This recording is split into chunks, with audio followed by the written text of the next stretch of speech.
I'm Terry Lohman. I'm co-chair for UUs for a just economic community. Um, this is our annual meeting. Tell you what we've done since July of 2023. First, I'd like to thank Sally Gellert for her organizing the annual report and the annual meeting. It's no small feat. I'd also like to thank Carl McCargo for lining up Professor Sut Jhally. Carl can't be here today because he's in Kenya.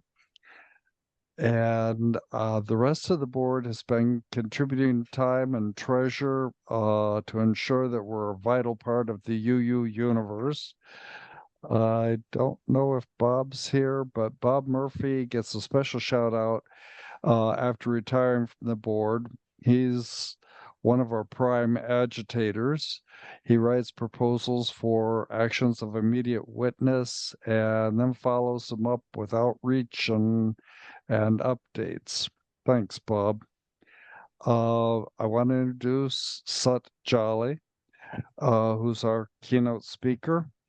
He's got an interesting and very vital subject, and I'm anxious to hear what he has to say. So I did a film, or we did a film. I'm executive. I'm a professor at UMass. Actually, just retired from after 35 years. I'm also executive director of the Media Education Foundation, and we make films around the impact of the media and culture on society. And the film we made in 2016 was called The Occupation of the American Mind: Israel's PR War in the US. And he looked at the way that the lobby has really set the boundaries for how we can talk about. I don't want to call it a conflict. I don't think Israel-Palestine is a conflict. It's two equal sides, but it's not. It is a vastly one-sided affair. But we looked to see how Americans especially understood, or how the media presented, the Israel-Palestine conflict. And as I understand, the title of the film was The Occupation of the American Mind, and looked at how closely the lobby was able to limit the ways in which the situation was presented, to show Israel always on the defensive, being attacked by these hordes of Arabs. So that's the background. And the film is available for free online. If you go to occupationmovie.org, you can see the film. You can see that you can access the film there. So I'm not going to repeat what's in the film. What I think is interesting is I want to talk about the situation post October the 7th, because I think something new and very significant has emerged since then. In fact, when news of the Hamas attack on October the 7th first emerged, it was like the film that we made in 2016. It was like could have been made that day. As I've talked about before, then this was really propaganda on steroids. Everything that we had talked about in terms of how the story was told was heightened even. So the first few days didn't surprise me at all. It was exactly how we would have predicted it from the film that we did. But after about 3 days, in fact, around October the 10th, something new started to emerge, something that I hadn't seen before. And this was the claim that Hamas had not only launched a military attack on Israel, but in doing so had committed horrendous atrocities against civilians, and beyond just a military attack. And it went beyond just what actually the attack was about, which was trying to get as many hostages back to Gaza as possible as political leverage for Hamas in their negotiations with Israel. And the new claims now was that Hamas had, as I said, committed these horrendous atrocities. And initially, and you, I'm sure, have heard of them, initially the claim was that Hamas was beheading babies, that as they had attacked the kibbutzes, they had attacked civilians, and that they were monsters who had attacked babies. Not only attacked babies, but beheaded babies. And pretty soon, the headline was 40 beheaded babies. So what I was interested in doing, and I'll give you I'm actually working on a film right now with Max Blumenthal. Max Blumenthal is one of the editors of The Gray Zone, and has been one of the major people looking at how Israel has been able to control this story. So I'm working on a film with Max because he's been dealing with this for a while. And so one of the things I was interested in as a scholar of propaganda and public relations, I mean, my own interest is my own broad academic interest is in terms of how advertising functions as a form of persuasion. So as I was interested in that, I was like, how did this come about? Where did this claim of the 40? Actually, could you, if you could just put your hands up, how many of you have heard the claim of the 40 beheaded babies? Yeah, almost everyone, right? It's one of the most powerful forms of propaganda that's been propagated in this in this situation. Now, where did it come about? So I'm going to share my screen now, because I just want to. I just want to do it as a kind of case study to show you how this works and what was new in this and why then it was needed to be new. So I'm going to share my screen.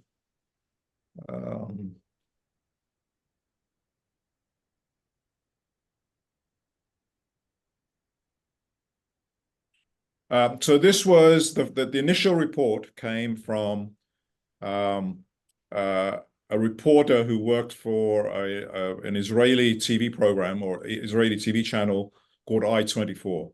The I-24 as a TV channel is underwritten by the Israeli Foreign Office. So it is a propaganda arm of the Israeli government. But this was the first time that this was mentioned. This is, her name is Nicole Zedek, who is reporting from one of the kibbutzes, Kfar Aza kibbutz. One of the commanders here said at least 40 babies were killed. Some of them their heads cut off. He said he's never seen acts of brutality like this. And as I said, many of these soldiers were called from reserve duties coming down here. Okay, so that was the first time the reporter says soldiers had told her that there were babies and beheaded babies that were found in these kibbutzes. In another clip, she then talks about how she saw these gurneys, these gurneys coming out with 40 babies on them. Okay, and then the soldier that's quoted from this is he's a commander in the IDF, Unit 71. His name is David Ben Zion. And he says, we work door after door. We kill a lot of the terrorists. We're stronger than them. They're aggressive. They are very bad. They cut head of children, cut head of women, but we're stronger than them. Okay, so that is the start of this. When you trace it back, that is where this started. It was Nicole Zedek, and then essentially this person saying that there were beheaded babies. Now, very soon, without any independent verification, the print media especially picks this up. There are reporters from around the world who have been shepherded around these areas by the Israeli public relations team, and these reporters picking up, and there are lurid headlines in the US, in the UK especially, about 40 beheaded babies. And then very soon after, actually, the first thing to know about this guy is, I mean, it's always important to know what the sources are. He's not just a soldier. He's not just a reservist. He actually is an extremist Zionist settler who has called for Palestinian villages to be razed to the ground. So this is not some innocent Palestinian or innocent soldier. He's highly motivated. You know, from a very problematic witness to start off with. Pretty soon, though, as I said, the headlines kept the headlines in UK media especially, but in American media as well. I think the New York Daily Post picked this up as well, and then the Prime Minister Netanyahu's office then confirms it.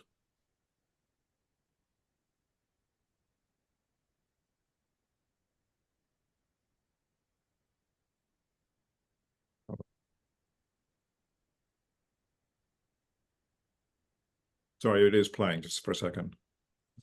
Lastly, when you listed the unconscionable atrocities that took place in that kibbutz, you did say that babies had been decapitated. Can I take that as confirmation then? Because that currently is being reported as reported action. That has actually happened, as it Toddlers, babies. I can tell you that they, some of them, yeah, heads were cut off. This is what we're hearing from from soldiers on the ground and that dealt with the bodies. These bodies are still being, some of them evacuated. I can tell you that people who were on this foreign media tour to the that kibbutz, some of them vomited. International journalists, some of them, many of them cried. In fact, these were images very hard to process of tiny bags, tiny body bags, you know, of toddlers and children. And yes, they cut off heads. They cut off heads. Okay, so that seems to be confirmation, or not, it seems that it is confirmation by the by Netanyahu's office that in fact there were beheaded babies. The next day, or almost immediately, CNN picks this up. We mean that. Stay close. Sarah? We have some really disturbing new information out of Israel. The Israeli Prime Minister's spokesman just confirmed babies and toddlers were found with their heads decapitated in Kfar Aza in southern Israel after Hamas attacks in the kibbutz over the weekend. That has been confirmed by the Prime Minister's office. Let us go now to CNN's Hadass. Okay, so now it is established as fact, according to the media. It has been confirmed, it's been reported, it's been confirmed that there were beheaded babies. And then very soon after this, there's even more confirmation as President Biden says he has seen pictures of Hamas terrorists beheading babies. I've been doing this a long time.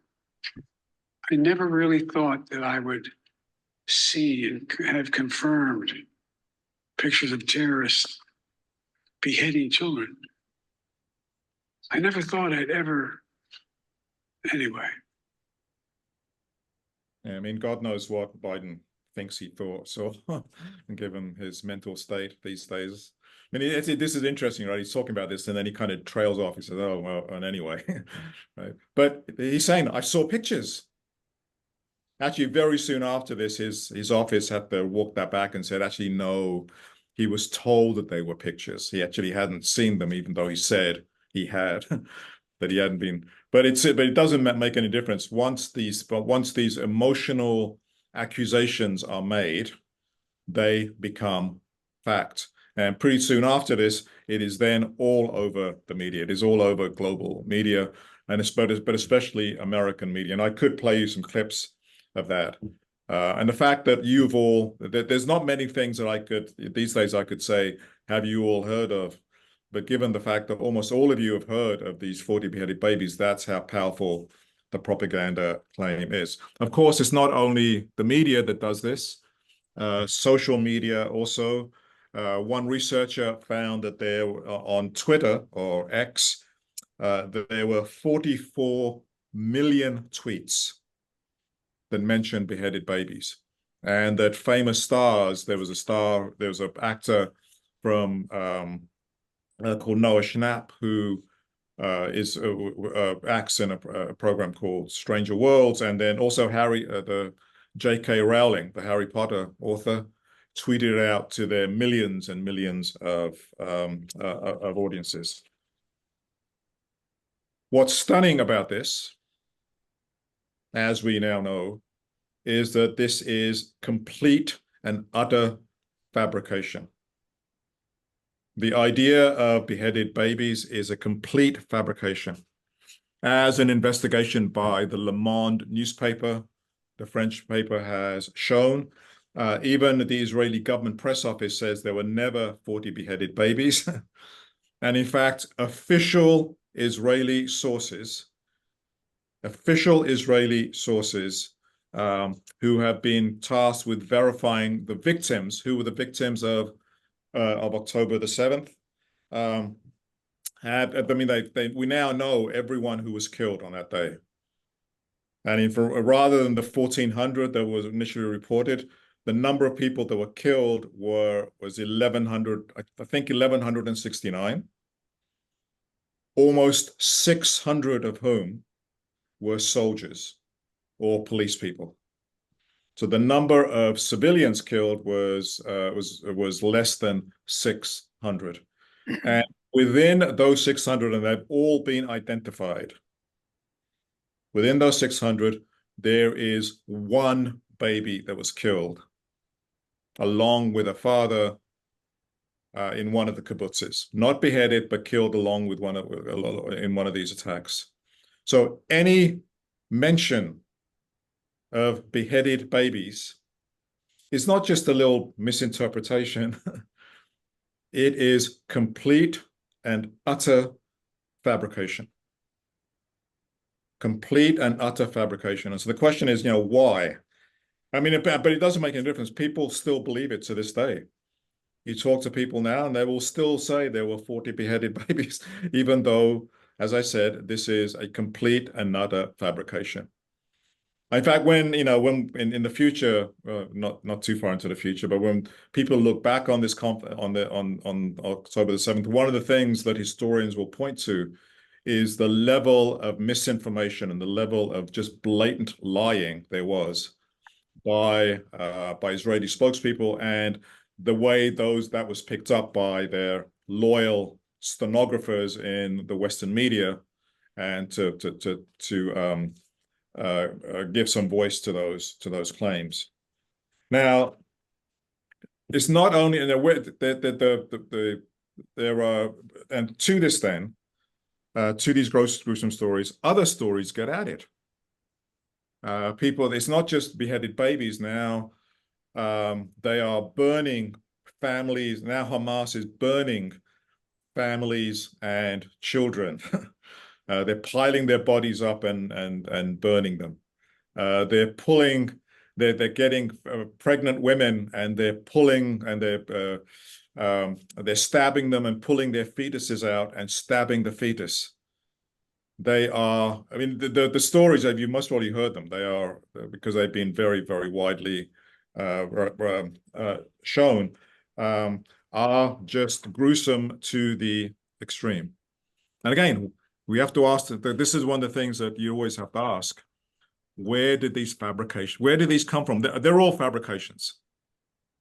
Okay, and I say that very confidently because we know what happened we know who the victims were, and we know the circumstances in which they died. One of the main people that has a key role to play in this is a guy called Yossi Landau, who works for an organization called Zaka. Now, Zaka is made up there. It's an organization of Orthodox Jews that was tasked by the Israeli government to clean up the bodies, the bodies that were found here. And it's very interesting. None of them have any forensic training. And yet they were the first people on the scene. And as the first people on the scene, they were able to give the first interpretation. In fact, this guy, I'll play you a clip from him in a second. His name is Yossi Landau. I mean, you most probably, if you've seen TV programs or you know that being a forensic pathologist is incredibly difficult. You're faced with bodies, right? You're faced with, and then you have to figure out what happened. And it takes years and years of experience, of training and experience to try and figure out what happened. And instead, what you have are these essentially religious fanatics who have become the first interpreters of this. And in fact, Yossi Landau, in a clip, which I have it somewhere, but I couldn't find it. He actually says, we're essentially using our imaginations. Now he says we see these bodies. They go in and they see these bodies, and we're using our imaginations to tell the story of what happened to them. And what an imagination he does have. He explicitly says we are telling, the bodies tell us stories. They're telling us stories. And essentially, these fanaticists and fantasists have become the initial definers. This is Yossi Landau, one of the claims that he makes. A team. But for us in Be'eri, we're talking about a total of, I would say, about 280 bodies and 280 casualties. I would say 80% was torture. 80% of it was torture. And you're talking children, adults, children, when you're talking a pile, 2 piles, you found them in Be'eri, 2 piles of 10 children each were tied to the back, burned to death. This is something behind. This is next level. Okay. We know that that's a lie. Okay, we know that's a lie because there was nothing like that found in any of the kibbutzes. Nothing like that. The bodies piled up and burnt. And remember what Hamas was doing. I mean, again, if you haven't seen it, I would highly recommend. There's a film, an investigation by Al Jazeera. It's called October the 7th. It's on their site for free. My card has been declined.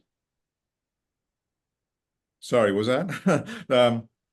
There is it's a film called October the 7th, and it's a forensic analysis, minute by minute, of what happened that day. And Hamas was involved in a military operation. Their aim was to get to the kibbutzes and to get as many hostages back as possible. They weren't stopping to, they didn't have the time to stop and torture people, and that wasn't what they were doing. And yet, Yossi Landau, this idea that is what happened. Yossi Landau also claimed that he saw a situation, or he came upon a situation where a family was having dinner, and that the Hamas terrorists broke in, and they killed and tortured the family, and then they sat down and started to have dinner, started to eat their dinner. I mean, these are such monsters that is what they will do. This is Antony Blinken repeating this story. A family of 4, a young boy and girl, 6 and 8 years old, and their parents around the breakfast table. The father, his eye gouged out in front of his kids. The mother's breast cut off. The girl's foot amputated. The boy's fingers cut off before they were executed. And then their executioners sat down and had a meal. That's what this society is dealing with. And no nation could tolerate that. Right. So this is now the Secretary of State, right, now repeating this information as absolute, as fact. Now, there is big money to be made in this. The Zaka organization was actually almost bankrupt before October the 7th, but as a result of the publicity that came about this, they raked in something like $13 million in donations since then. One of their rival organizations, they wanted to get in on the act, on the fundraising act, a United Hatzalah, and they sent their executive director to Las Vegas to a Republican fundraising campaign. This is what he said about what he saw. We saw the most horrific things. I saw in my own eyes a woman who was pregnant, 4 months pregnant. She was in a little village, a little kibbutz. They came into her house in front of her kids. They opened up her stomach. She was pregnant. They opened up her stomach, took out the baby and stabbed the little tiny baby in front of her and then shot her in front of her family. And then they killed the rest of the kids. These are not regular enemies. These are not regular situations. I saw little kids who are beheaded. We didn't know which head belongs to which kid. I was crying for 5 days straight. I couldn't get out. I couldn't stop crying. Hey, remember, we know how many babies were killed on that day. We can name them. In fact, we can name the one. Her name was Mila Cohen, and she was killed along with her father at one of the kibbutzes. So anything that he is saying, as persuasive as he seems to cry on demand, is a complete and utter fabrication.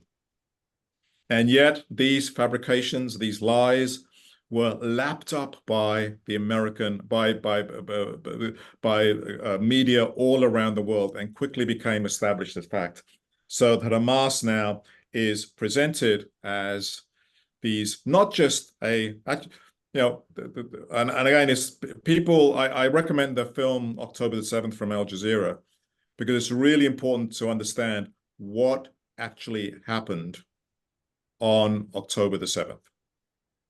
There was something very specific that happened. What was it that actually happened on October the 7th? And none of this took place in reality. But in the sphere of storytelling, in the sphere of news, Hamas are presented as animals. Now, the question for me is why? Because Hamas, there were atrocities committed on October the 7th. There was a killing of civilians, which is a war crime, by definition, a war crime. So there was lots of actual, real atrocities and war crimes that took place on October the 7th.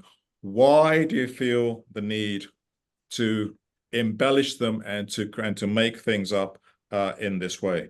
And the reason is because Israel was going to do something. Israel had decided that they were going to finish what they started in 1948, which is the complete and utter destruction of Palestinian society.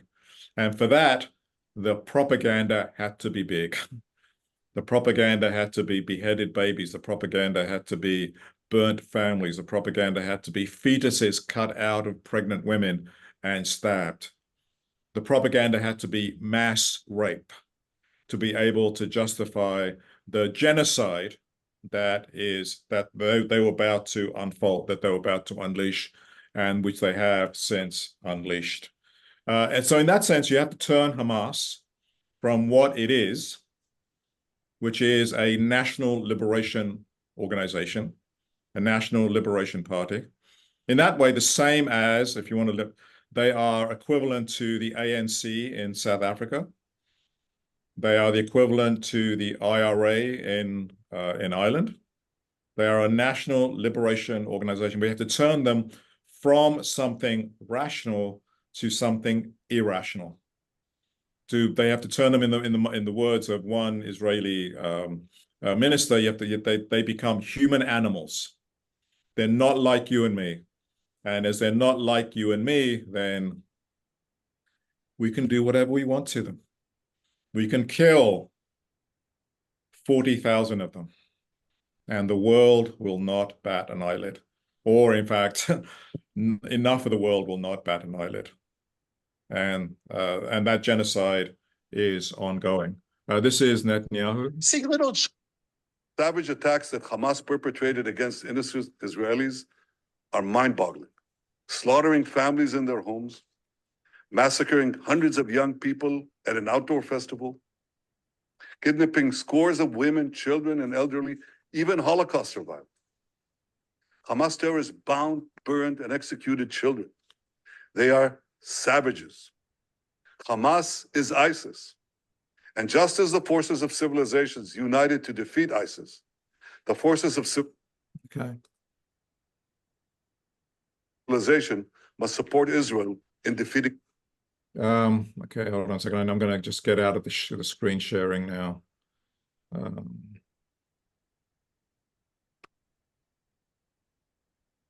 So can you see? I'm back now, right? You can see me now, or you can see there's a regular screen. You look good.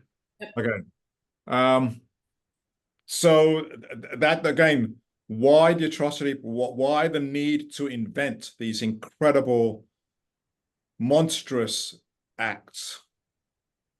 And that was because there was something monstrous that Israel was going to do, and which they have been doing since then.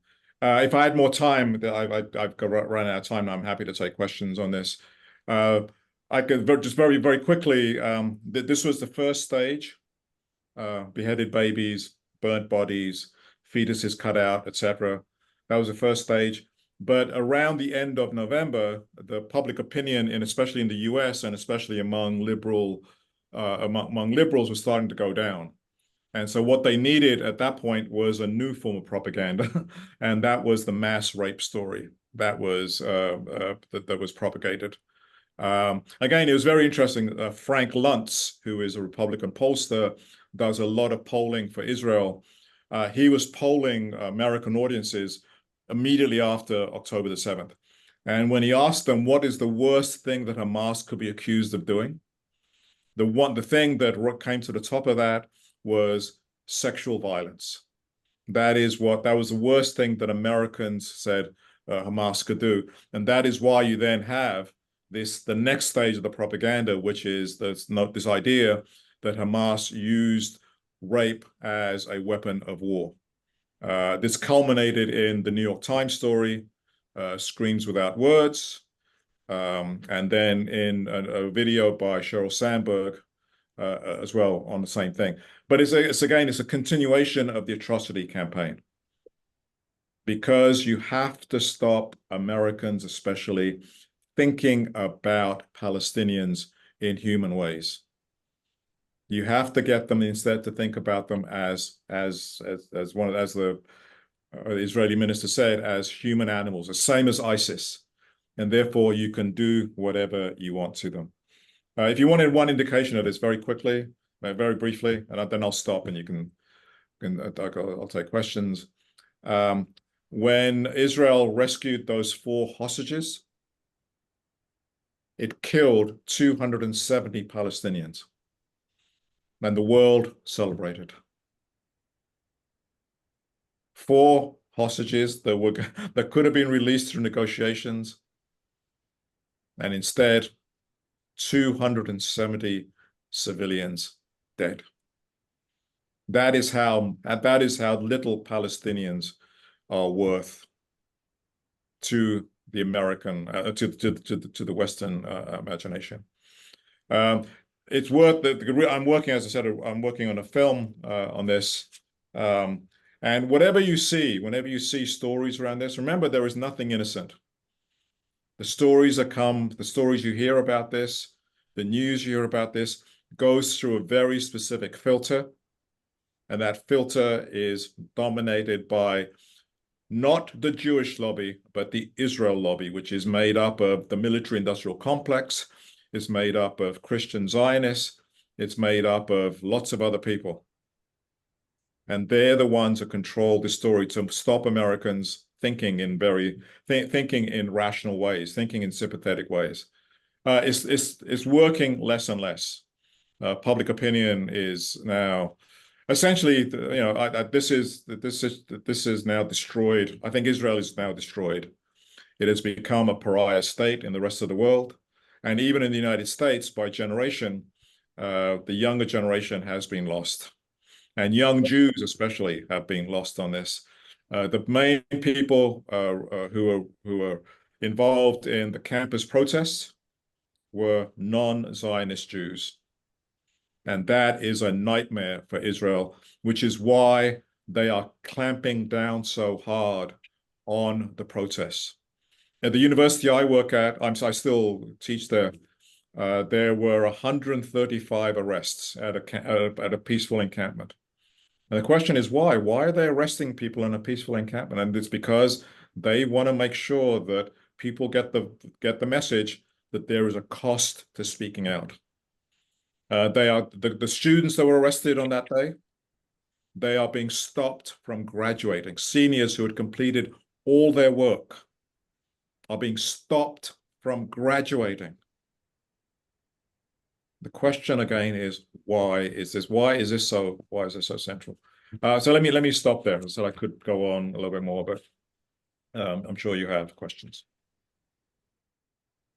First of all, thank you so much for speaking with us today, Sut Jhally. I really appreciate it. I'm familiar with your work with the Media Education Foundation going back many, many years, and just have always admired it so much.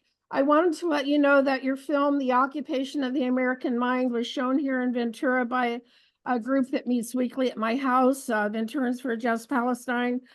So it is being used to further your work, and if with your permission, I'll put it on our local TV station here.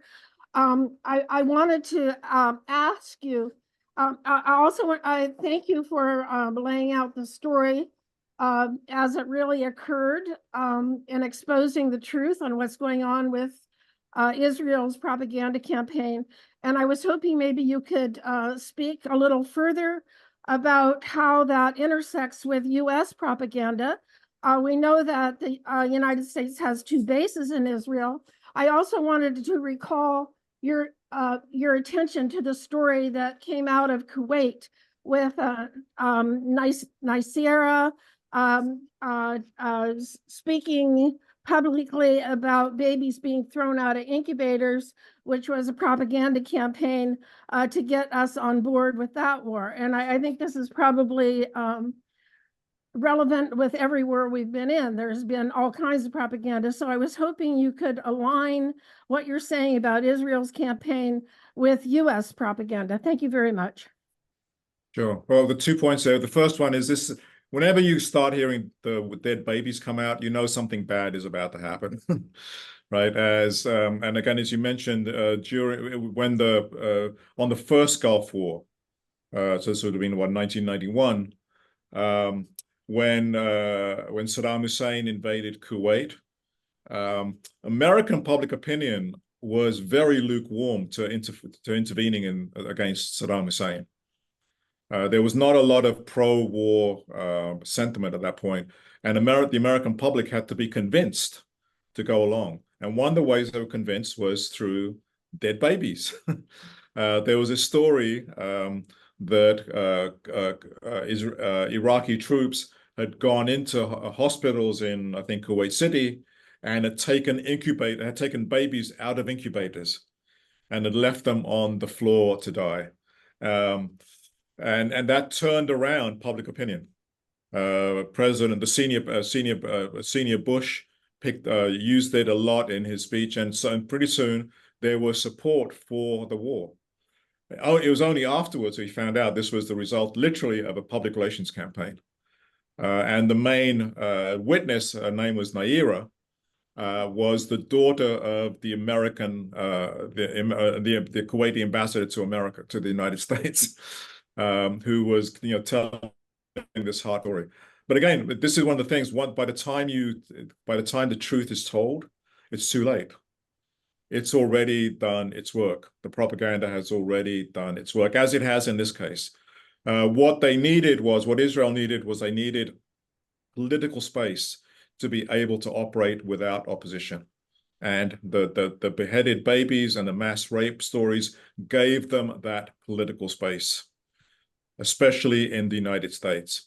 It gave them that political space. So every time that their babies come out, you know something very, very bad is about to happen. because it is I mean, in the First World War, the same thing.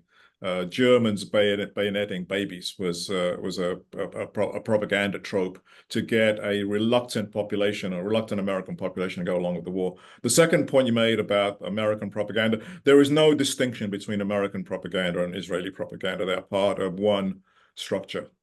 Again, that's why Israeli propaganda is so effective. It's not that that they brainwash people. It's because they work hand in hand with their American partners. And they work hand in hand with American elites. They work hand in hand with Christian Zionists around this. And so it is not just Israeli propaganda. It is the fact that everything else around it supports the same thing. They have the same interests. American elites have the same interests in the Middle East, or that Israel does. And therefore Israel is really, the 51st state of the United States. I think Biden actually must be quite chagrined. He should have realized that if he really wanted power in America, he should become president. He should become prime minister of Israel. That's where the real power actually resides. It's not with him. I mean, it's really a pathetic sight right now, watching the American president, trying to hold back this genocidal monster and not being able to do a thing, and ultimately they can't do a thing because their interests align. Their strategic interests align. My chief sources of news are MSNBC and the Seattle Times, and I never heard anything about the babies, the murdering of babies.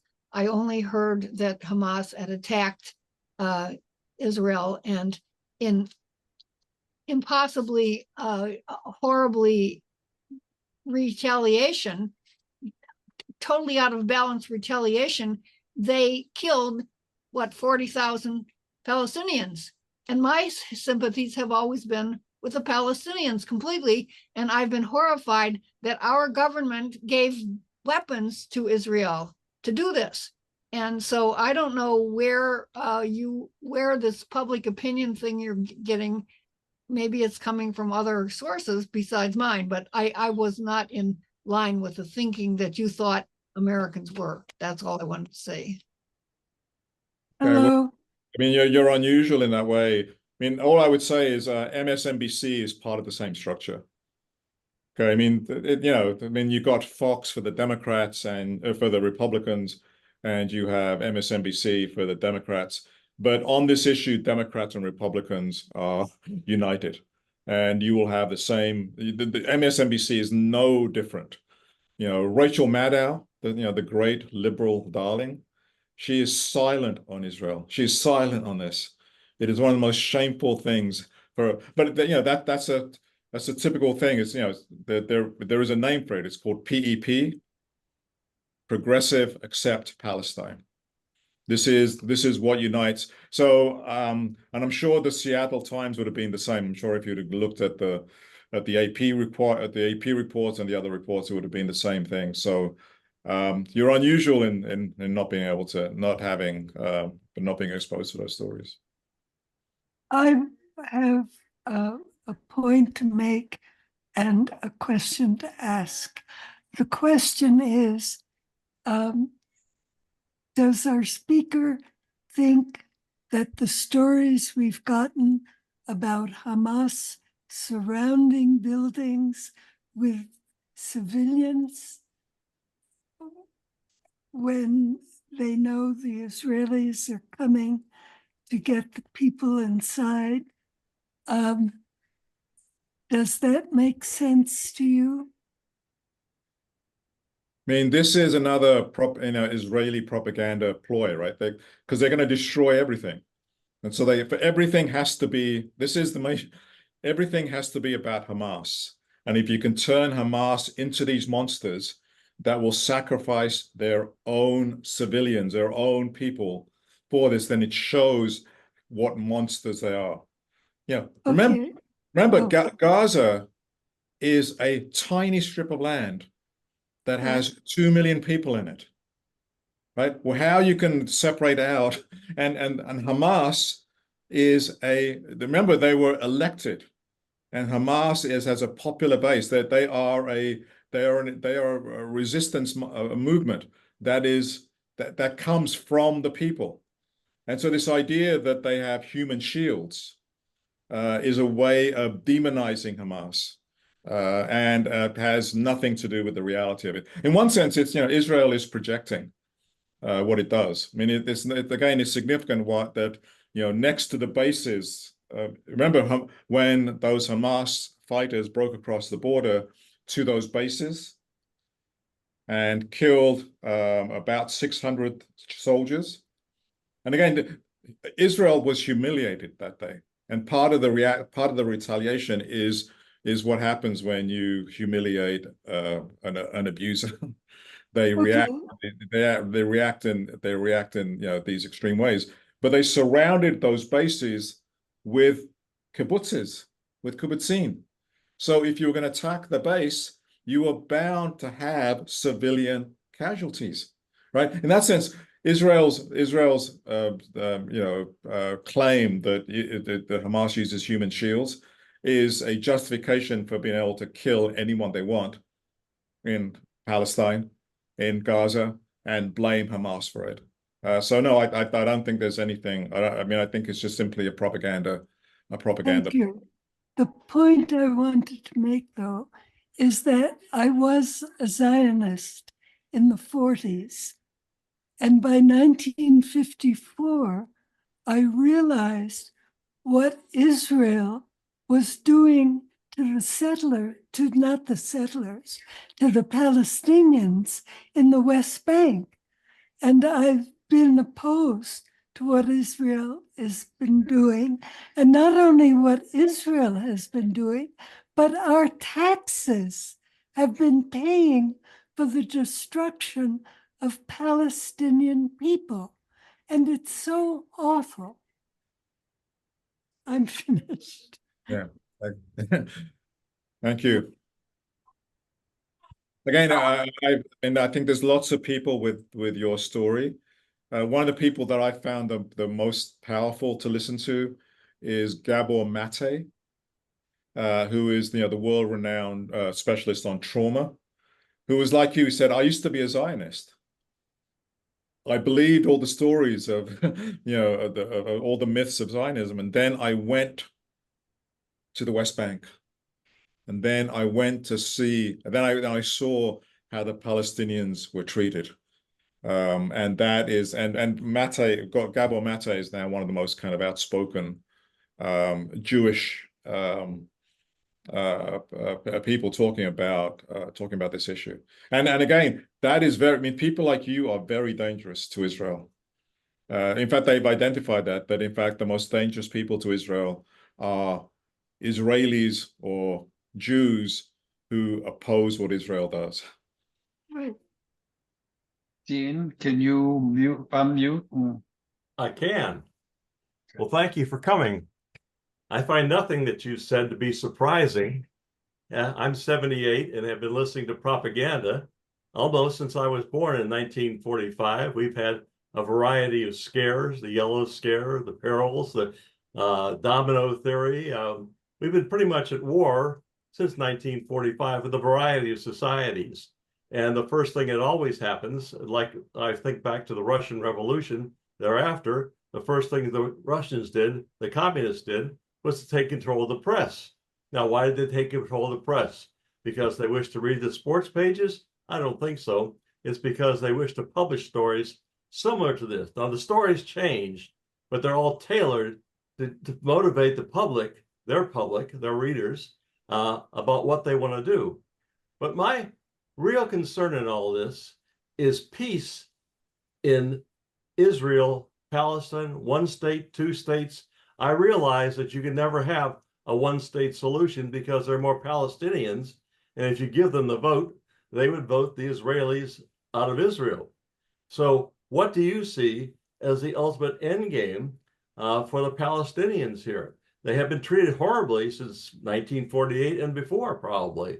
But I want to know, how do we get to a state where people are not killing one another? We're not hearing these terrible stories. And we have to arrive at some basis for getting along. What do you think?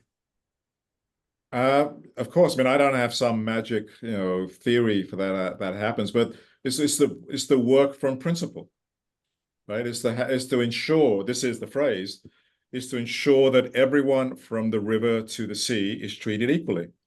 Now, that could involve a number of different scenarios, whether it's one state, one state maybe with federations, or I mean, there's all kinds of different ways of doing it. But the objection to that right now is Israel, right? The objection to that is Netanyahu, who has said he doesn't even want to. I mean, there is one state at the moment. Right now, Israel is the one state. It controls from the river to the sea. It's not a democratic state. It has to occupy half. But that's one reality. The question is, can you have a democratic state? I'm sure you can, but it requires people who are willing to go for that goal of having a democratic state in a region where there is lots of difference. How do you live with difference? Other societies have done it. It's happened in Ireland. It's happened in Northern Ireland. Well, that's right. And Netanyahu has no interest in achieving peace, because then he will be going back to court to face the charges against him that have not been resolved. So he has a personal interest in continuing the war. And he also hopes, I believe, that Trump is elected, because Trump has said that he's with the Israelis, right or wrong. So for those of us who are listening, when you vote for Trump, you're voting for the Zionists in Israel. Thank you. Would any of us listening vote for Trump? I don't think so. But that is an issue with the specific issue of Biden, and who to vote for. I mean, but the question I would have, is like, how would Trump be any worse than Biden? But on the Palestinian issue, how would Trump be any worse than Biden? On this issue, probably not a lot worse. On other issues, there's a vast difference.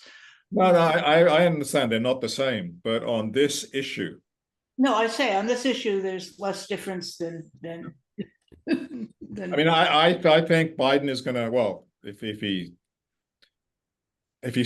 he's allowed to stay in the race, I think he will lose, and he will lose partly because of his stance on this, because there are millions of people, progressives, who they won't vote for Trump, but they won't vote for Biden either. There are Arab Americans, Muslim Americans, who will not vote for Biden, no matter what, given what he has done, what he has made possible this time. So is that a vote for Trump? Well, I think you've got to. No, that's a vote for Trump. A vote for, when I'm voting, I'm going to vote for Cornel West. Okay. Yeah, that's fine, and that's still a vote for Trump. Okay, here's the deal. We're going off topic here because this is a religious nonpartisan group, theoretically, although we all know, I think, where most of us stand. But I wanted to comment, I'm a member of Northern New Jersey JVP, although I am an atheist, UU by religion. And we have had the pushback. We have had our events canceled. We have gone to talk to Quakers, and they said, "Oh, wait a minute, we don't think we can talk to you. The interreligious group, says you're terrorists, and JVP is run from Lebanon." And I mean, it's wild out there. So. Yeah, I mean, but that part of that is that there is a backlash, and the reason there's a backlash is because they are worried. They are scared stiff. And I think especially of groups like JVP or Not in Our Name, etc., because it breaks the lie that all Jews are Zionists, and that's the great lie. that that Netanyahu somehow represents all Jews, and the fact that there is huge opposition from non-Zionist Jews is really a threat to him. And so it doesn't, you know, the backlash does not surprise me because it is an existential threat to Israel. As I said, that's why you have these extreme reactions to the campus protests. I mean, it's partly symbolic. They want to make sure that people understand that on this that you cannot break on this issue. You cannot. I mean, again, it's really astounding if you think about it that Americans can't criticize a foreign government without the risk now of getting arrested, without the risk of losing their job, without the risk. Like you can't criticize. You can criticize any other. You can criticize any other American you want. You can criticize Trump. You can criticize anything. Don't criticize Israel. I mean, it's really, you know, mind-boggling, the trick that has been foisted on Americans. But it's, as I said, I think it's breaking down. I think they're losing that battle, and the more they're losing, the more desperate they are, and the more vicious they will become. But I also think of Julian Assange deciding he had to for his own health and safety, and God bless him for that, plead guilty under the Espionage Act. He did not have First Amendment protections as a foreigner. We may not either. Yeah. Yeah, I mean, Assange is. I mean, I'm really happy he did what. Yeah, he made the deal that he did. No one deserves to be treated that way. What is your suggestion for organizations like ours to protest the media distortion that you've very well described? Is there anything we can do as protest or lobbying to make a difference? Not really. I mean, I think the best thing, I mean, because they're just set up they're set up to ignore you. You can write letters, you can do whatever else you want, but it's not even a matter of individual reporters, because this is a structural issue. This is, you know, system-wide. So I think the best thing you can do is actually to deconstruct the propaganda and to support other groups. I think that is the best place to put limited energy that we have. Is to, you know, you can't fight the propaganda because they're just too powerful, and you can't have counter propaganda, but you can break down their propaganda. And that is actually what, you know, what I've actually spent my kind of career doing, is to take the propaganda of the, you know, of the corporate world and to turn it against itself. And I think once you can do that, then people won't be able to see the propaganda for what it is. You can't really have a counter propaganda because you don't have the resources for that. But you can use, you know, it's like a jiu-jitsu master. Use the power that comes to you against them, and then support other groups. Support groups like the Electronic Intifada, like Mondowise, like, you know, Democracy Now, other independent media that tell a different kind of story. And you can vote. Don't ever forget that you can vote out the politicians that are in Washington this November. If they run. Kathleen? Well, yes, you can also use the social media accounts. If you don't have one, get multiple ones, and blast and circulate all day long.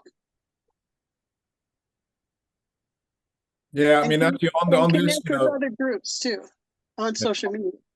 On this, what's really interesting is there was a conversation between Mitt Romney and Antony Blinken at the McCain Foundation a couple of months ago.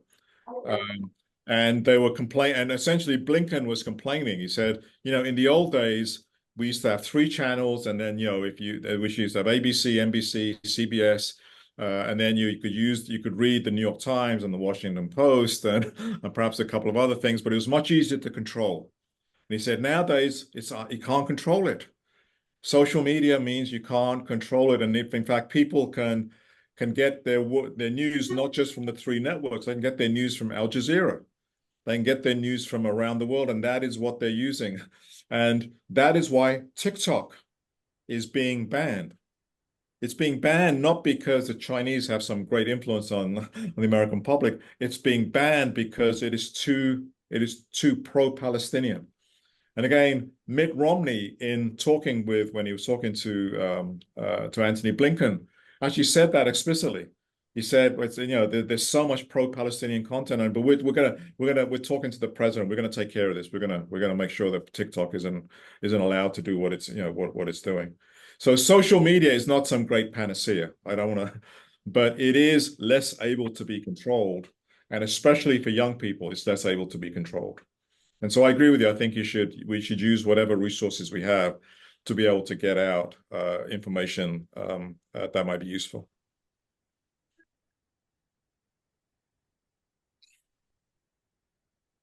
Okay, I think we've explored this as much as we can in the 1 hour we allotted for it. Thank you very much, Professor Jhally. Okay, thank you. It's been great listening to what you have to say, and I think most of us have some awareness that this was going on, although I hadn't heard about the babies. I had heard about the rape, and it didn't sound right in the first place, and you want to look at wartime news as being propaganda and take it with a grain of salt, because it's going to do whatever the suppliers of that information want it to do. So welcome. Great. Here's our agenda. Okay. Finance Task Force General Assembly, summer repeat, and closing discussion and reading. We've heard from Professor Jhally. Jane, over to you for finance. Yes, can everybody hear me? Yes. Yes. I'm Jane Banner. I'm the co-treasurer of UUJEC, and I'm just going to briefly report on our finances. As perhaps you can see, for the past 2 years, or for 2021 and 2022, both our expenses and income have been somewhat decreased because of COVID. We are starting to come out of it. In 2023, we spent approximately $6,500 more than we took in, but thanks to grants from the UU funding program and from Side with Love, we did conduct a lobbying effort in Washington, D.C., along with our partners, the UUs for Social Justice and the UU Ministry for Earth, to support a climate-friendly farm bill, and it came in virtually the way we budgeted it. We expenses pretty much equaled income. That's one of the reasons that we're showing more income for 2023, because of the grants to run the conference. So far in 2024, we continue to run a deficit, so it's not good. Anyone who'd like to make a contribution, please go to our website and do so. But it's not too unusual at the beginning of the year for our expenses to be above our income. Our main fundraiser is yes, the next slide, great. Our main fundraiser is a solicitation that comes at the end of the year. So generally expenses or income catches up toward the end of the year. What this chart shows is our balanced budget anyway of $13,908 for this year. So far, which is through June, we've raised $2,500 approximately in income and spent approximately $5,700. So that's pretty much it. Now turn it to others. During this year, I was able to attend a fundraising program by Kim Klein, thanks to the generosity of the UU funding program. And we will be implementing some of my learnings about, better building relationships. And one thing Jane is really good at is getting the thank you notes out, but we need to take the next step.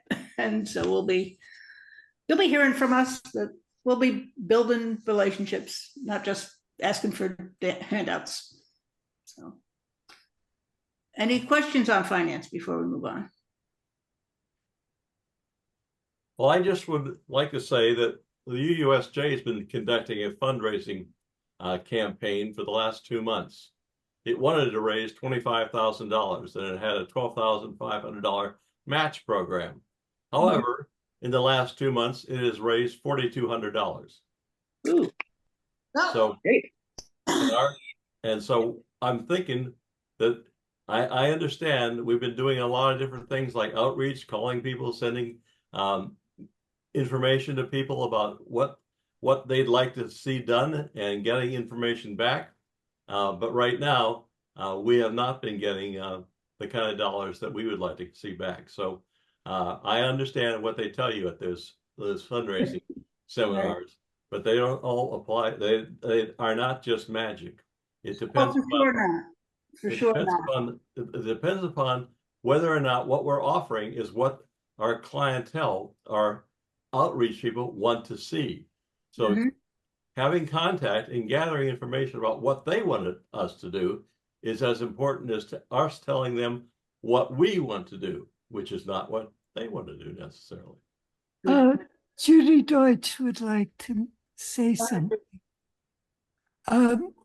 As a contributor, I find that I'm giving less to organizations this year because I feel I need to give so much more to the candidates that I want elected.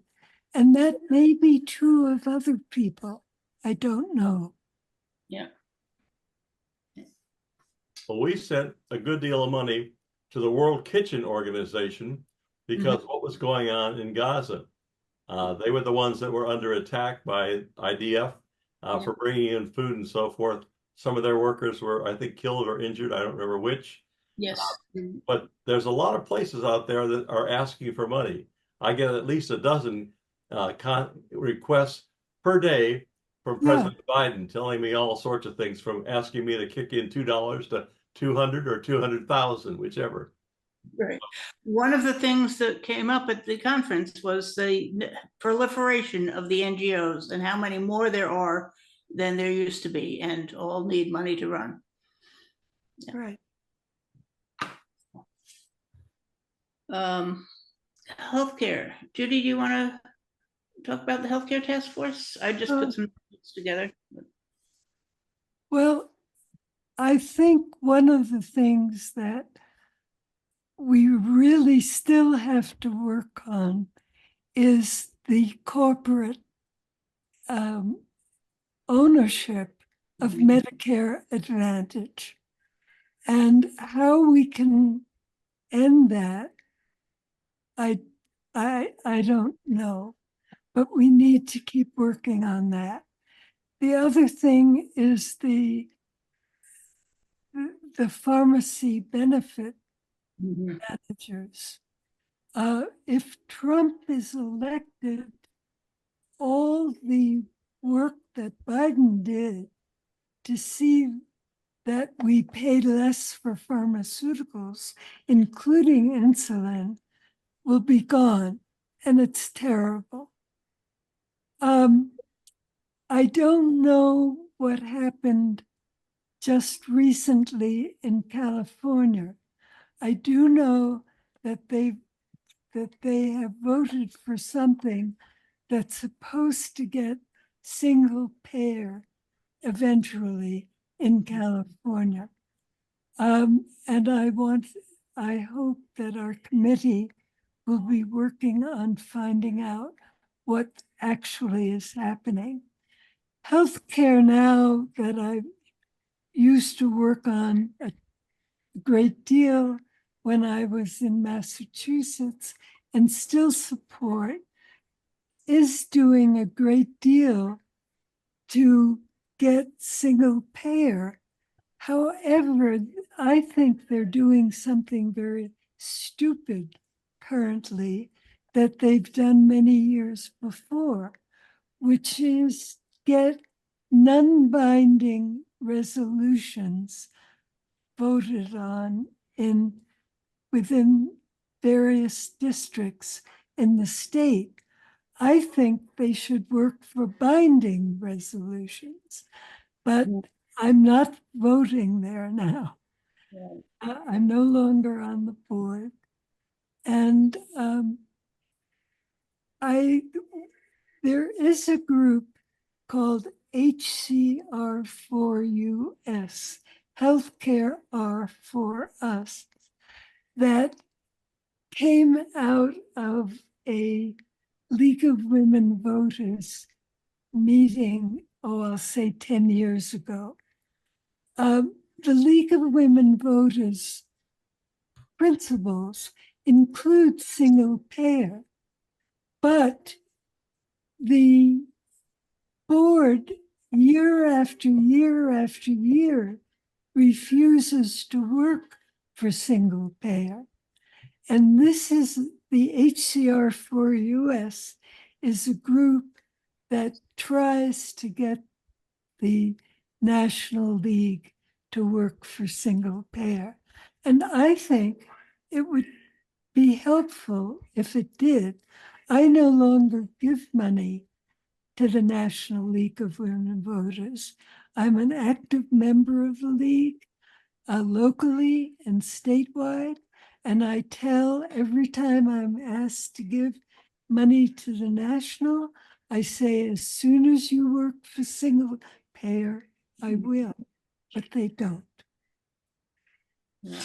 There is a new report out from the FTC on the pharmacy benefit managers. I haven't had a chance to go over it yet, but I did see that the conclusion is that they need urgent investigation into possible conflicts of interest. Well, it didn't need 2 years for me to know that, but the new FTC person is actually pretty good. So see what happens with that.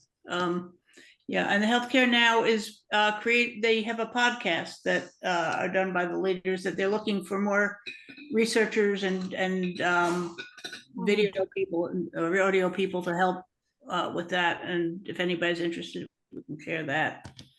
And we're working, the retiree organization for the public workers in New York had a court victory keeping their traditional Medicare. It's being appealed by the mayor, of course, so keep posted, but yeah, we keep plugging away.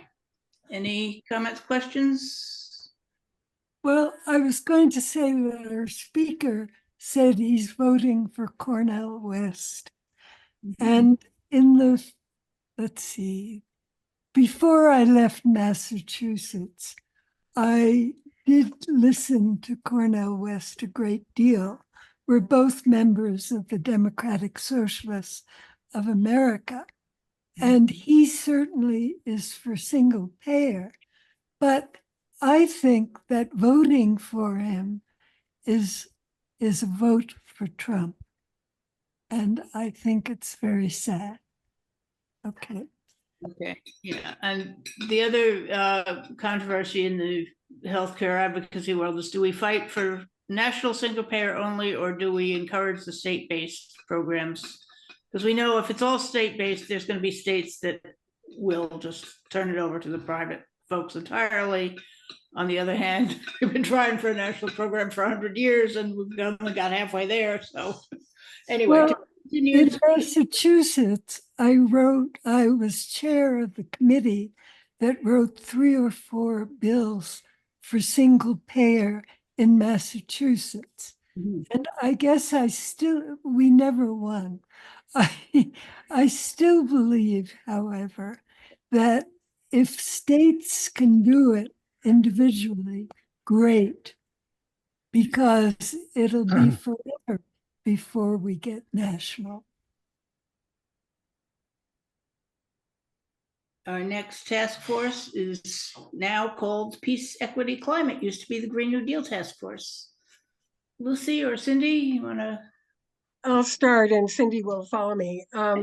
We changed the name in large part to make it very clear what our priorities are. And in this time, peace in the world and peace among us locally is essential. Equity is essential because people will not work even on climate if they cannot afford their bills. And we are, as an organization, economic justice has been our central concern. And of course, climate has reached the point where it's really the tipping point. And any of you who are in one of the climate disaster areas or heat areas or flooding areas are very aware of it, though not everyone is in such danger. But we have reached the point that if we do not change the greenhouse gas emissions immediately, we have passed the tipping point. So I want to say that up front. We certainly welcome anyone to join the task force, and please bring your concerns to it. And we will work on legislation federally, but we have to take all the presidency, the Senate, and the House in order to get any decent legislation passed. So it's not just the presidency, it's all up and down. And so the election is just vital right now. So we welcome you, and I want to turn it over to Cindy, who will say some more about her priorities for the task force.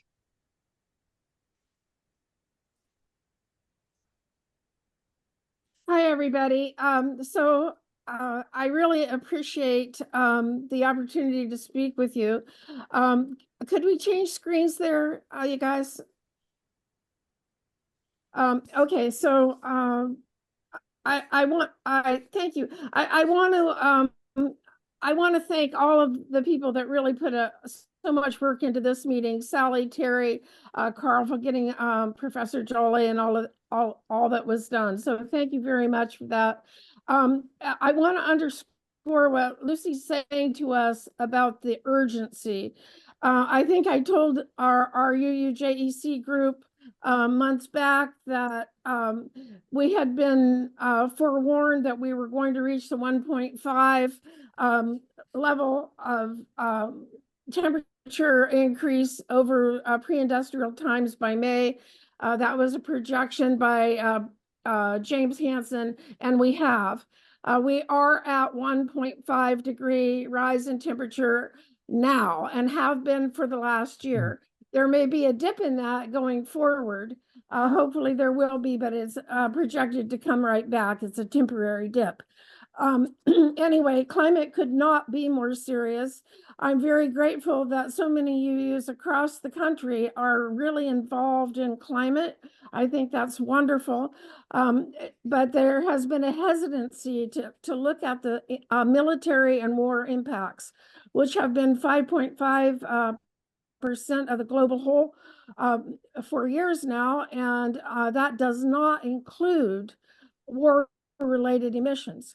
So I was hoping that anyone who is on this call, Molly, Rebecca, Stephanie, Wynn, Chris, Carol, Steve, Kathleen, Doug, if you're still here, that you might consider joining this task force and helping us spread the need to address the military aspects and how that is impacting our climate, both financially with the U.S. budget going more than 50% of our discretionary budget every year going to the DoD, which takes away funding that's badly needed for climate mitigation and adaptation, and also the impacts of the military that the military is having on the climate.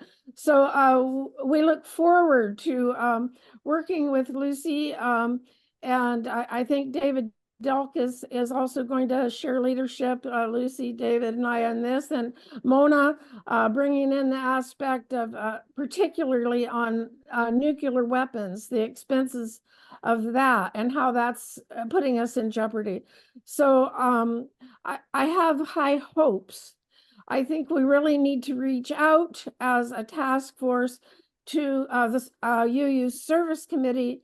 They've got wonderful stuff up on their website about militarism, and that's not really being included in the climate change revival that's coming up in September.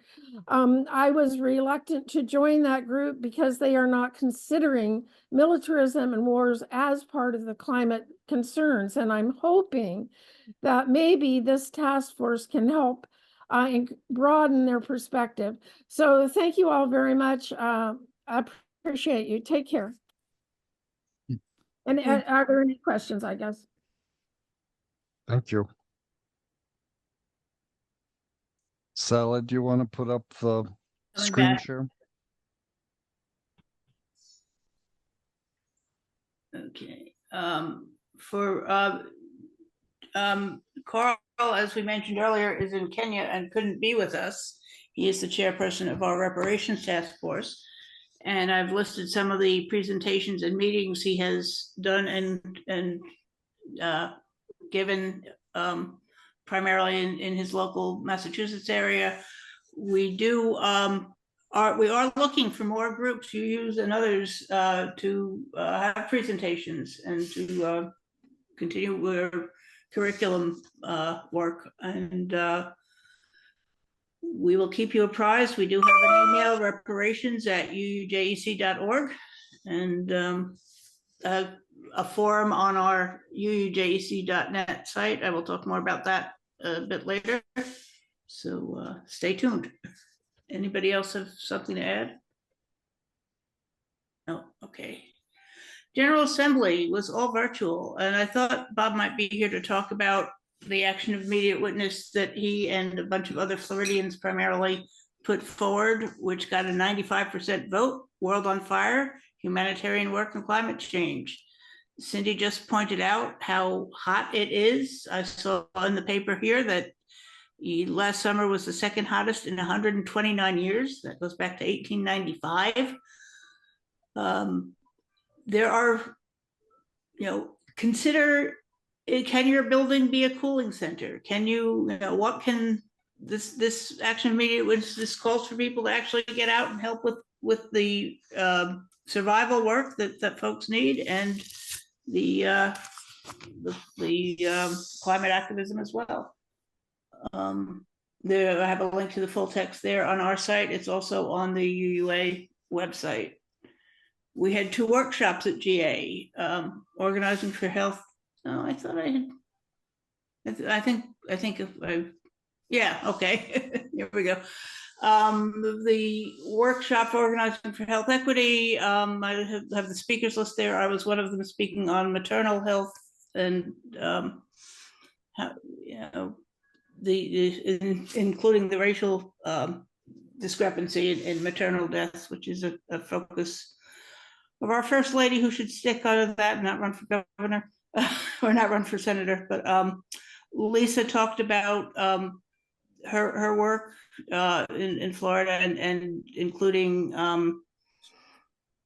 gardening and food nutrition type things.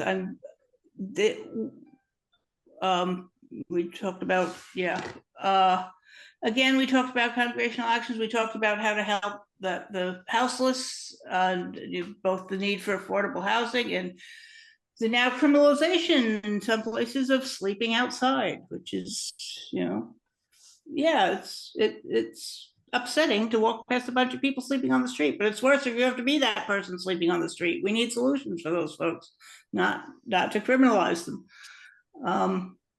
That video, like the one from Sustaining and Growing Democracy in 2024, will be up on our UJEC website as soon as the UUA releases it to us in December. Right now, it is available to registered GA attendees somewhere on the UUA site. Dean, not to put you on the spot, do you want to talk a little bit? You were one of the speakers at this workshop. Say a few words. Yeah, we're heavily involved. As some of you may know, I'm one of the 3 people who are leading the State Action Network in Virginia. So we've taken on the role of getting out the vote in Virginia.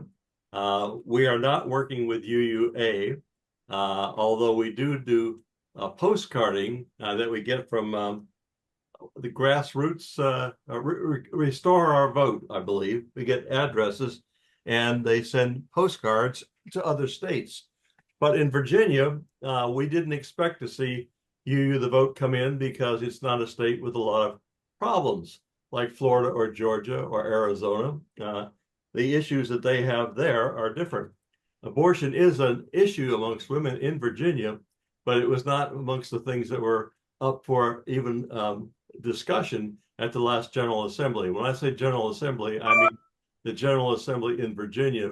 That's what they call the Senate and the House of Delegates.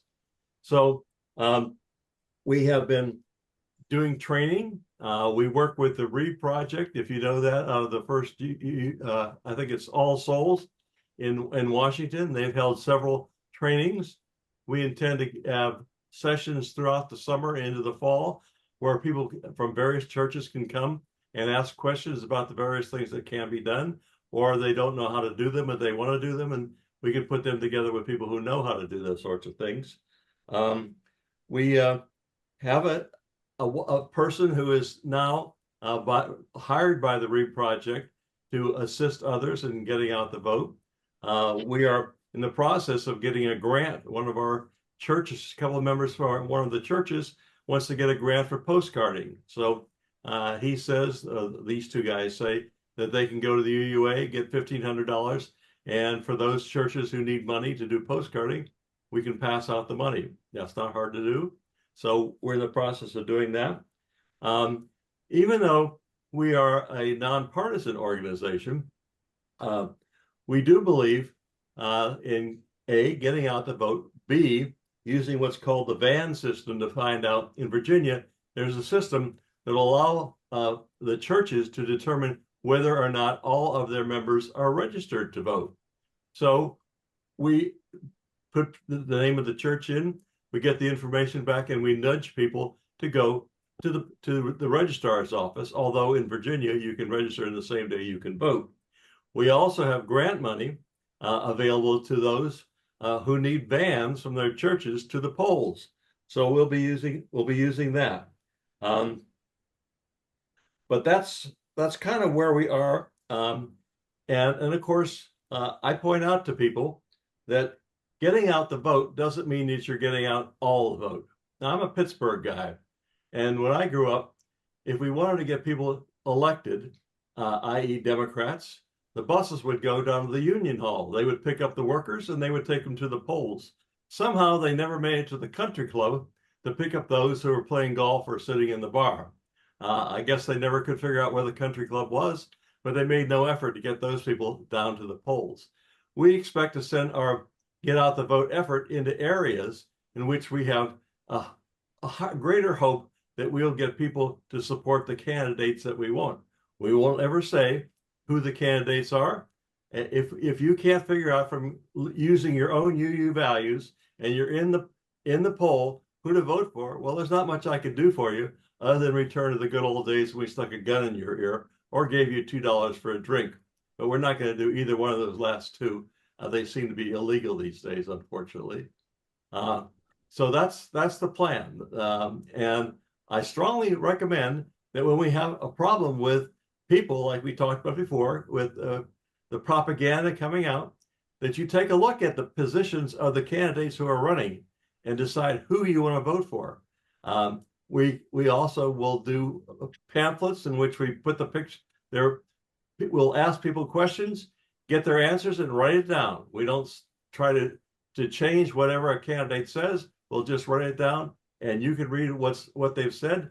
And if you can't figure out what to do, Well, I'm sorry for you. There's not much else I can do for you. So that's what we're doing in Virginia.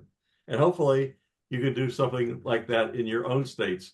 But don't believe that you can't do anything, because there's always something that can be done even in your local churches or in your neighborhoods. Thank you. I know here at Central Unitarian, we are writing postcards for Reclaim Our Vote, and I just realized that postcard rates go up tomorrow, so we missed. If we didn't buy them ahead of time, we're buying more expensive stamps next week. Sorry for lack of notice. We think all this works. Otherwise, why would we spend so much time doing it? Yep. All right. Any questions? Questions, comments? I have a question that may sound rude, but I did, well, 2 years ago, I wrote an AIW that the General Assembly passed. I think it was against Medicare Advantage. But this year, I gave the board a Saving Our Democracy AIW, and I never heard what happened to it. I asked a couple of times, and if you people know, I would like to know. It wasn't accepted by the commission. It was. Oh, you mean it was submitted? I didn't It was even. submitted. My understanding is that they said it was too close to a previous one, but we did have the Sustaining Growing Democracy workshop. Right, which was good. Right, and yeah. So okay, thank you. Work into that. Yes. I didn't know that it was submitted even, because I thought it was too long and that the board might edit it, but I didn't hear anything, but until now. So thank you. And my little last comment here, it is not partisan to support our Constitution. No. This is more details Well, on. It could get that way, however. No, it could not. The Constitution is the founding document, and there it is. We kind of talked about the AIW on World on Fire. Something from an article that Terry found that related to our conference. Most farm worker fatalities happen in the first week of work. So if employers would give new employees an acclimation period, they could literally save lives. So that's a labor thing that we can actually work for. Maybe something we could talk about on Labor Day. And also the fact that energy justice means that if you live in a really hot climate, you need more energy for air conditioning, same way as those in the cold need more energy for heating in the winter. But those of us who have a bit more and, have an extra car and take the extra airplane trip, we can surely cut back. So, equity. So our conference, we had an excellent conference. We had 3 days at All Souls. We went to the Hill on the last day and went to Senate offices.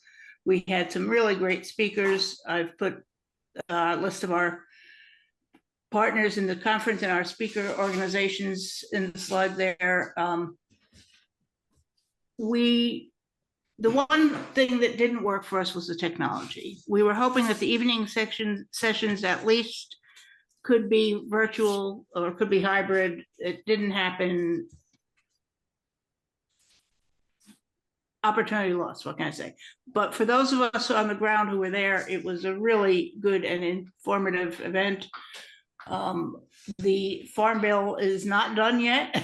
Here it is, almost a year later, they're still negotiating and talking, and Republicans primarily are trying to remove money from some of the climate related programs and put them into the crop subsidy programs, which basically help the corporate monoculture farmers. So there's still much to do, but to be continued. This summer, we've got a lot going on. I've been to the Summer of Heat actions at Citigroup for the last day of the Gulf South event, where we had brass band, second line New Orleans style march up to Citigroup, where 68 people were arrested.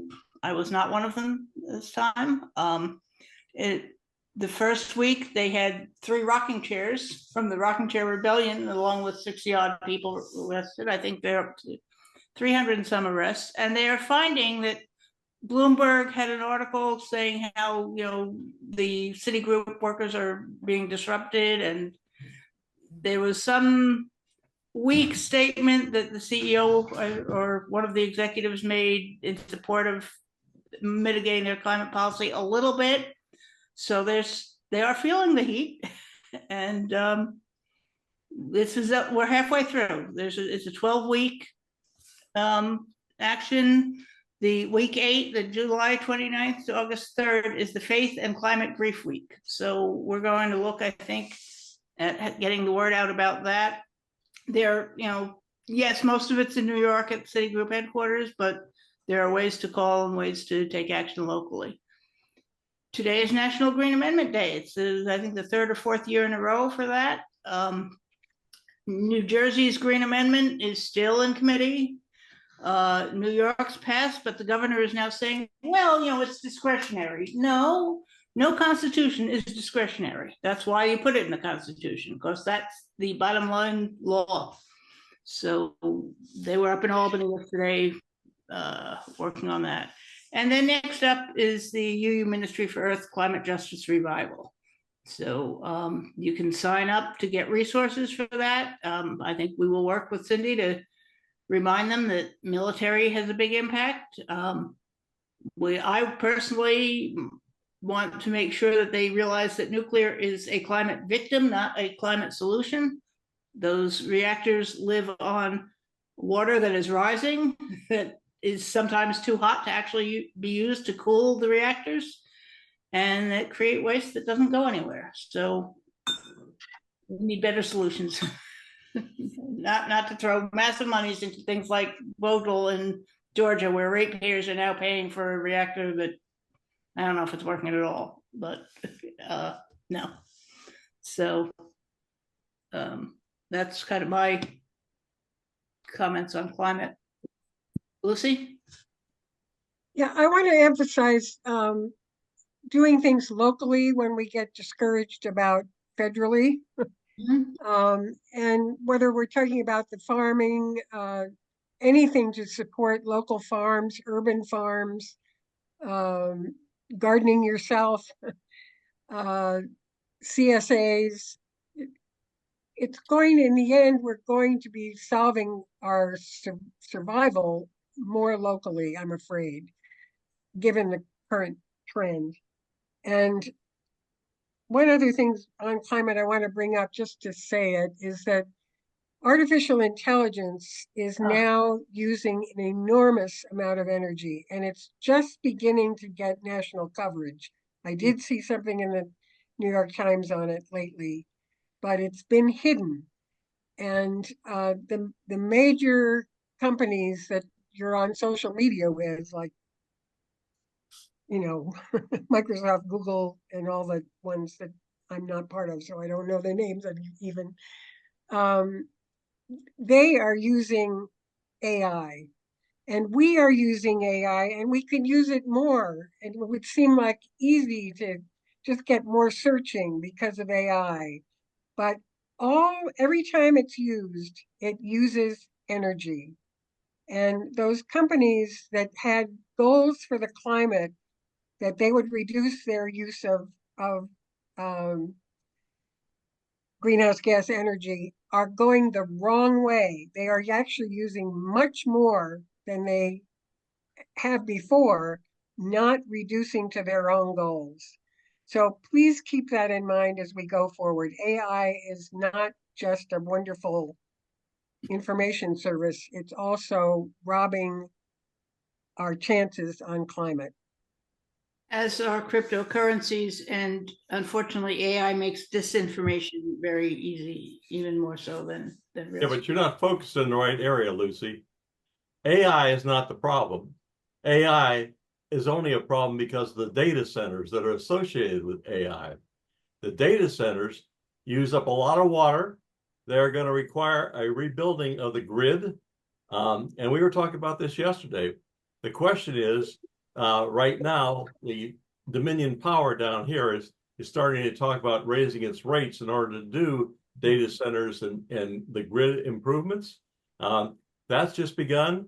Our county is looking at AI and the data centers, and they also produce a tremendous amount of noise. So you don't want to have one of these right behind your house because you'll never be able to talk to your partner ever again in the house. So what we need to take a look at is the regulation of the data centers. And of course, if you want to get rid of the placement of noise, then where it's located. But this is a local, state, and national effort. But AI is driving all sorts of stuff. It's coming. It's just like manifest destiny. It will come. The question is, how do you regulate it, and who has to pay the taxes? We started talking about whether or not you might have to raise taxes on the corporations that used it, as opposed to the person who sits at home watching TV is the same way they've done for the last 10 years. Why should their rates go up just because you have to pay for AI data centers and the grid? But this is and AI itself is not finished. It's only about a quarter of the way through. They need to be able to generate more power to do these algorithms to get the AI to work. It's a long way from being finished, but it is being used. My son, who works for the Customs Border Patrol, says that they're putting in AI at Customs Border Patrol to deal with the immigration issues on the border. That means almost every one of the government agencies will be dealing with AI at some point. You're making my point, Dean. The point is that it's using all that energy. That's right. In those centers. They've gone back to coal from West Virginia because they don't have enough renewables to possibly cover this. And they're opening zombie nuclear plants that have reached the end of life, are embrittled, but hey, you know, we could get another 20 years out of them and maybe nothing will happen. Well, and we're putting in new nuclear plants in Virginia. At what cost? Whatever the cost is. Cindy? Hi. Okay, so I have 2 points. The first one, Sally, is you said that you feel like the work that I've been focusing on with militarism might be acceptable in terms of the greater UU work, and I wish I think we just have to keep pushing it. You know, it's our job to keep trying to make that happen. Okay, so that's personally on me to do, is what you're saying? No, not you personally. It's all of us. Everybody in this, whatever. Yep. Okay, well, I mean, I just was trying to see if you saw a certain opening for that or what. Anyway, thank you. The other thing, since AI was in the conversation, I'd like to add to that if I could. You know, as Dean said, you know, it's not AI itself that's the problem, except for the amount of energy it's using. But my concern is the role of the military with AI has been entrenched for many, many years. They've been using drones on the border here for a long time, years. The regulation, local, state, national, it's also international. It's a major concern of Antonio Guterres for COP, that there's some sort of regulation to control it. And in terms of Israel, Israel is one of the primary movers and shakers with AI. They're very entrenched in terms of the algorithms, the online watching over of groups like Facebook, and weeding out information and activists' ability to communicate. So anyway, maybe that's something that we can address in a few webinars at some point. Anyway, thank you. Over and out. Anyone else? Well, that sounds to me like you're talking about privacy, which is going away here in the United States. We'll end up like the UK, where we'll have CCTV on every corner. So every time you scratch your ear, it will be recorded. There's some people who believe that should never be the case. But again, that's one of these things where we have to talk about how much privacy do you get versus how much surveillance we need for legitimate purposes and even illegitimate purposes. I'm It's not just about privacy, Dean. The military is using AI for all kinds of military equipment, and Europe has decided a while back that they did not want their AI to have decision-making capability, that ultimately the decisions would be human-made. The US military has decided otherwise, and that will be that our AI weaponry will make its own decisions. I've been very scared about AI from what I've read, that they will present more misinformation. They'll pretend that somebody or something is happening when it's not. And that really scares me. It does. Some of it, I think there's some fear mongering out there. They always say, "Oh, they're gonna, don't answer your phone because if you say yes, they'll, or if they say no, they'll clone your voice and use it to, I guess it could happen. I don't know how much of it really is, but it just, I don't know. It is like, I think Dean's right. I don't think we're gonna be able to put the genie back in the bottle, but damn, I wish we could. I wish we could too, because it scares me as much as Trump and 2025 do. Are we through our PowerPoint? No, we're not. I lost it. Hold on. Let me find it again. It did come up on the share screen. Where is it?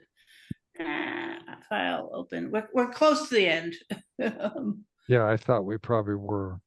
Okay. I think we're past this. There was one more slide about Green Amendment. Oh, okay. Yeah.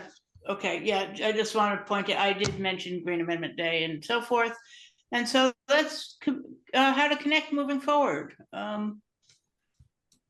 We've got our Twitter or X now, Facebook, the forum. I've been working with Rachel primarily for like 1.5 years now to get our new site up, and I really have to give it more focus because it's going too slowly. But we do have a forum active, and so far it's mostly been me posting, and I would really love more people to join me there. Because I post articles that I hope people will be interested in responding to. And we could have a discussion, because we have discussions on email. The board does a lot, and it would be really nice to have more folks join in. So we had the farming conference, I posted something just a few months ago about it coming back. The healthcare task force, I posted a bunch of articles. General Assembly. Anyway, it's very easy to just read on here. If you want to create a post or a topic, you have to log in or register if you haven't registered yet, but there's all kinds of good stuff here, so please check it out. The closing reading that I have is, the modern conservative is not even especially modern. He's engaged, on the contrary, in one of man's oldest, best financed, most applauded, and on the whole, least successful exercises in moral philosophy. That is the search for a superior moral justification for selfishness. And this is John Kenneth Galbraith from Wealth and Poverty. Thanks, everybody. Geez, y'all stuck along to the end. Yes, thank you very much. It's a very good meeting. Been a pleasure. Thank you. Yeah. Take care. See you all. Thank you. Right. Thanks, everybody.